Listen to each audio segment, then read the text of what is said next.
चलो यार देखिए, आज हम नंबर सिस्टम चालू कर रहे हैं, ठीक ना। नंबर सिस्टम मैथ का एकदम स्टार्टिंग चैप्टर है। क्लियर बात, ध्यान से आप लोग देखिएगा। मैथ की इसको एक प्रकार से जड़ समझ सकते हैं। तो नंबर सिस्टम में आप देखिए कि नंबर सिस्टम में आपके जो नंबर यूज होते हैं 0 1 2 3 4 5 6 7 8 9, यानी 1 से लेकर के कहां तक यूज होते हैं, 9 तक यूज होते हैं। क्लियर बात समझ में आ गई। अब देखिए, नंबर सिस्टम के दो पार्ट होते हैं, एक होता है आपका रियल नंबर और एक होता है आपका काल्पनिक नंबर, यानी कहने का मतलब है इमेजिनरी नंबर, और एक होता है आपका रियल नंबर। क्लियर, यानी कि हिंदी में बोलते हैं इसको वास्तविक संख्या और इंग्लिश में बोलते हैं आपको रियल नंबर, और एक होता है काल्पनिक संख्या जिसको बोलते हैं हम इमेजिनरी नंबर। क्लियर बात, यहां तक क्लियर हो गए। अब देखिए, आपके पूरे मैथ में काल्पनिक जो संख्या है इनका यूज नहीं है। ये आपके 11वीं 12वीं में जो मैथ लिए रहते हैं उनमें यूज होता है, जिसमें आई आयोटा का यूज होता है। आपके पूरी मैथ में जो संख्या यूज होती है वो रियल नंबर यूज होता है।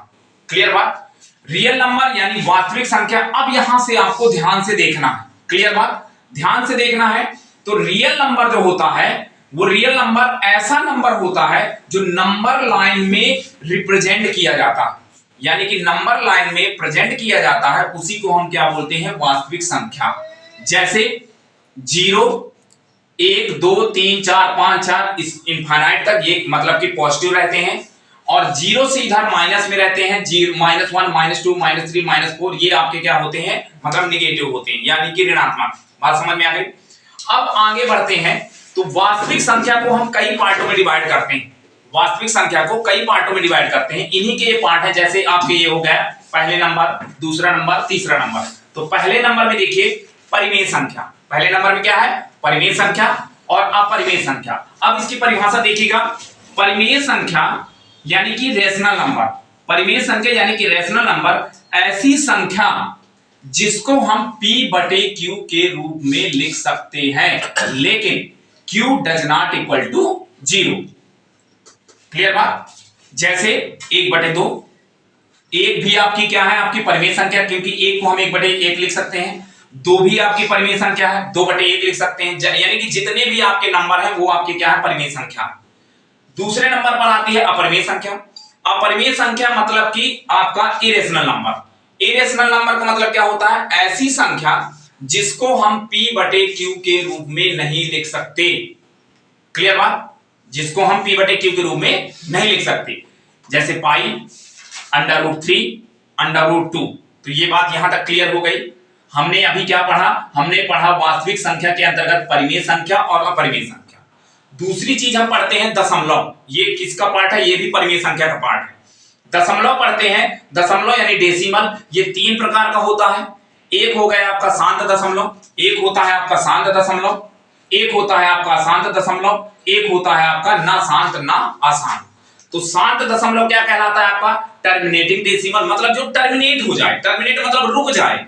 आप किसी भी संख्या में भाग दें तो वो क्या हो जाए, रुक जाए। जैसे 1/2 का हमने भाग दिया तो 0 पॉइंट क्या आता है, 5, यानी अब इसके आगे नहीं बढ़े गए, यहां तक रुक गया। 2/3 को भाग दिए तो क्या आएगा, 0.75, तो ये क्या हो गया आपका शांत दशमलव। अशांत दशमलव में क्या होता है, अशांत दशमलव बोल दो इसको, चाहे नॉन टर्मिनेटिंग बोल दो, चाहे रिपीटिंग बोल दो, यानी कि आप इसमें अगर किसी मतलब परिमेय संख्या को भाग दोगे, जैसे 1/3 तो 0.3333। क्लियर बात, ये चीजें आती हैं।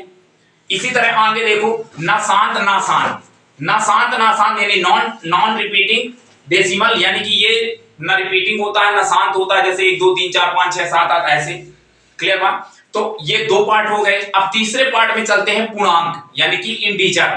किसमें चलते हैं, इंटीजर। इंटीजर मतलब 2 प्रकार का होता है, एक होता है निगेटिव यानी कि ऋणात्मक इंटीजर, और एक होता है आपका गैर ऋणात्मक यानी नॉन निगेटिव इंटीजर। बात समझ में आ गई। तो ऋणात्मक इंटीजर जो होता है उसमें 0 शामिल नहीं होता, बात समझना, उसमें -1 -2 -3 डैश इनफाइनाइट तक।